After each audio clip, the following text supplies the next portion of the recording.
Joining us now is the creator of the Happier Method and Happier at Work, best-selling author of Happier Now and Gratitude Daily, founder and CEO of Happier Inc. Please welcome Nataly Kogan. Ramon, thank you so much. I'm so grateful to be here with all of you. And I am here to talk about how do we get through the storm that we're all in? Because that is the analogy that I've been using. We are going through a storm. All of us are dealing with so many challenges and stress and uncertainty. And it can be heavy and it can be really, really difficult. But there is a way to make it through. And there's a way to make it through not just with resilience and not just with survival, but there's a way to make it through the storm and make ourselves and our businesses even stronger. But it's not by pushing more or like trying harder or like being really tough on yourself. The way to make it through the storm is with compassion. And it begins with self-compassion. So how do you feel when you hear that word self-compassion? Okay. I don't know about you, but when I used to hear self-compassion, I hated it. Because, you know, I grew up in Russia. I came to this country as a refugee when I was 13. I've been an entrepreneur for 20 years. So self-compassion sounded very like woo-woo to me, like, oh, whatever happens, happens. I never have to improve and grow. And well, basically, I thought it was for wimps. And I couldn't have been more wrong, because self-compassion has nothing to do with letting yourself off the hook. Actually, self-compassion is simply treating yourself as you would a friend, acknowledging that you're a human being, that you are not perfect. I know it's hard for some of us to acknowledge that, but more importantly, treating yourself in a way that aims to reduce your struggle and suffering. Did you know that there's actual research that shows that when you treat yourself with compassion, when you're struggling or when you've made a mistake, for example, you are twice as likely to work harder to improve. You're more motivated. So why is self-compassion so powerful? Well, when we're not spending all of that emotional and mental energy beating ourselves up, telling ourselves how we're not doing this enough or that enough, how we should feel a different way, when we're not wasting our energy on all of that, we actually have more of our emotional energy to move forward, to decide what it is we need to do to grow, to improve, to deal with whatever challenges are in front of us. And that's what makes self-compassion so powerful. And so that's the first thing that I encourage you to do is, as you're going through this incredibly difficult time, to treat yourself with self-compassion. And one of the tangible ways to do that is in any given situation, when you find that inner critic piping up or that harshness inside of you, just pause and think, how would I treat a friend who is dealing with this challenge? What would I say to a person if they were someone I cared about? And that's a really enlightening moment for most of us, because we realize we're much more kinder to others instinctively than we are towards ourselves. So that's the first call to action that I have for you. But there's another reason to practice self-compassion, in addition to the fact that it makes you more motivated and more resilient and more likely to get through challenges.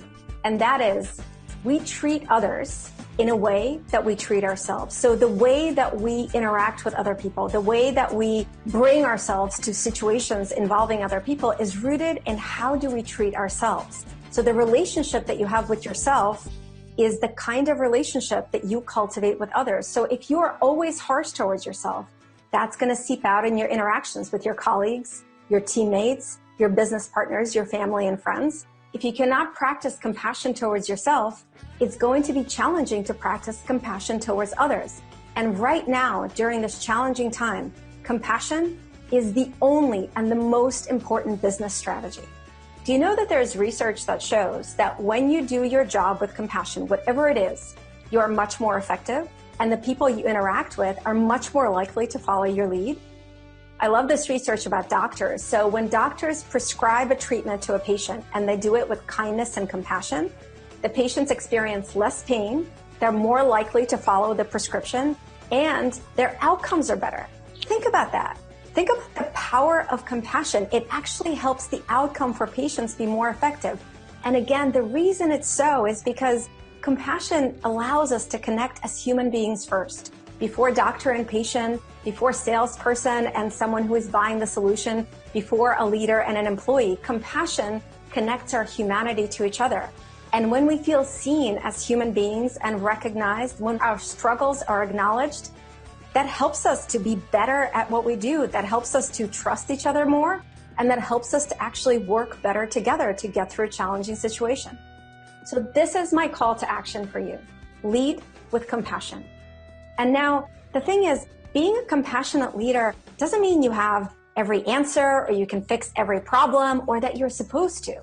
Being a compassionate leader simply means that you show up with your humanity first, that you care about other people and their well-being, and that in every single interaction, that is the first thing that you do. And by the way, I want to tell you what my definition of a leader is, because it might be a little bit surprising. To be a leader, you don't need to manage people. You don't need a fancy title. You don't need some kind of complicated org chart under you. You are a leader if you positively, intentionally affect other people.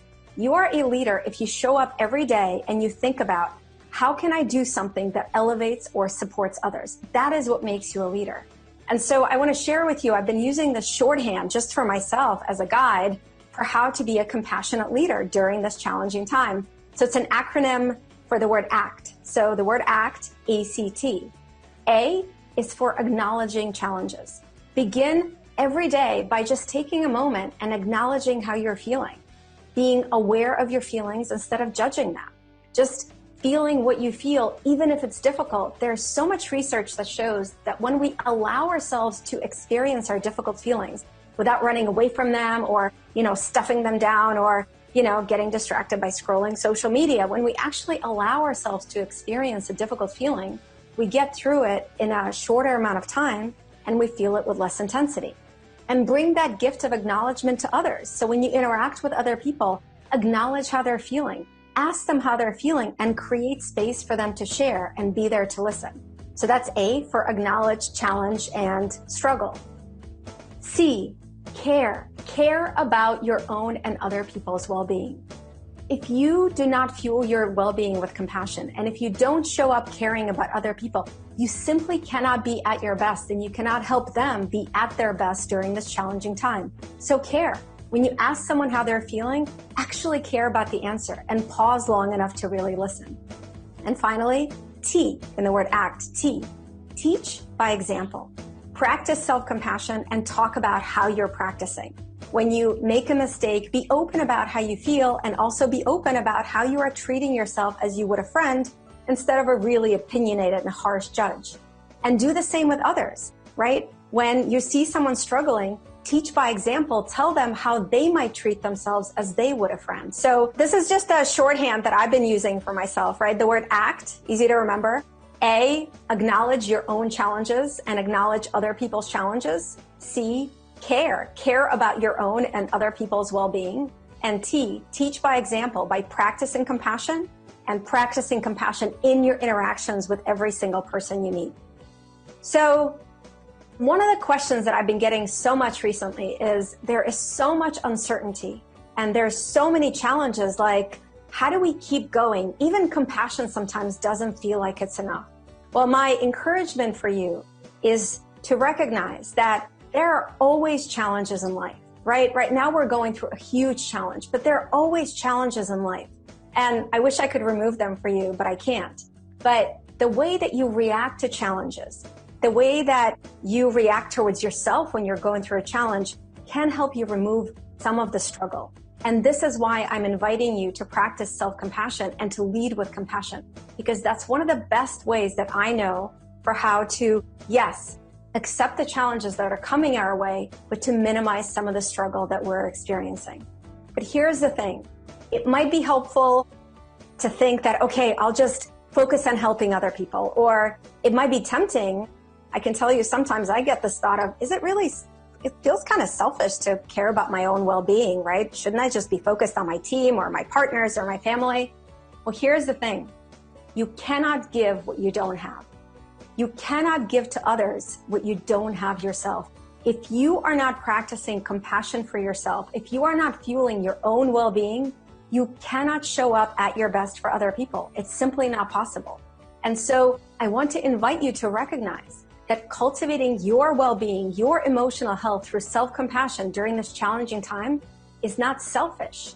It is your responsibility to every single person you interact with, every single person you work with, and every single person in your community. Because when you lead with compassion, beginning with yourself, you help yourself and everyone else be more resilient and get through this incredibly challenging time with actually more learning and strength. Hey, Nataly, thank you so much for taking the time to speak with us. We appreciate that. Audience, listen, check out my interview with Nataly when you get a chance. It's going to be here on the GPS online platform in the resources area.